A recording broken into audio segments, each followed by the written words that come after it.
Bonjour, Bonjour. présentez-nous cette exposition Bistrot. Alors Bistrot, c'est notre première grande exposition artistique qui a pour sujet les bistrots, les cafés et les cabarets de la fin du XVIIIe siècle au milieu du XXe siècle. On démarre par une mise en contexte avec le café Ramponneau, qui était un grand café à la fin du XVIIIe siècle, qui est une œuvre de Fischl, qui est peut-être un artiste peu connu du grand public. Si on continue chronologiquement, qu'est-ce qu'on a? On a un très beau tableau de Vuillard qui a proposé un café bourgeois, le café du Bois de Boulogne.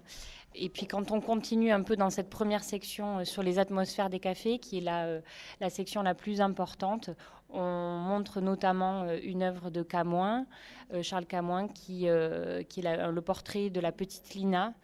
Ensuite, on continue notre parcours, donc comme je le disais, thématique, et on entre dans la section qu'on a appelée l'ivresse populaire, et on est accueilli par l'enseigne du cabaret du Lapin Agile, qui a été notamment fréquenté par Picasso, et on continue toute cette section en rencontrant notamment Léon l'Ermite, qui était admiré par Van Gogh, avec une très grande composition qui s'appelle Le Vin.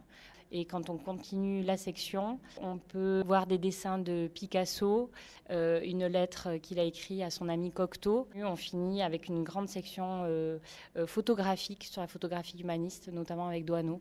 Donc la troisième section est consacrée au magnétisme et évolue vers la femme seule au café. Et dans cette section, on a la chance d'avoir de très belles œuvres et notamment un prix tout à fait prestigieux du Centre national d'art moderne, qui est une œuvre d'Otto Dix, le portrait de Sylvia von Harden, et qui nous permet de parler de l'émancipation de la femme.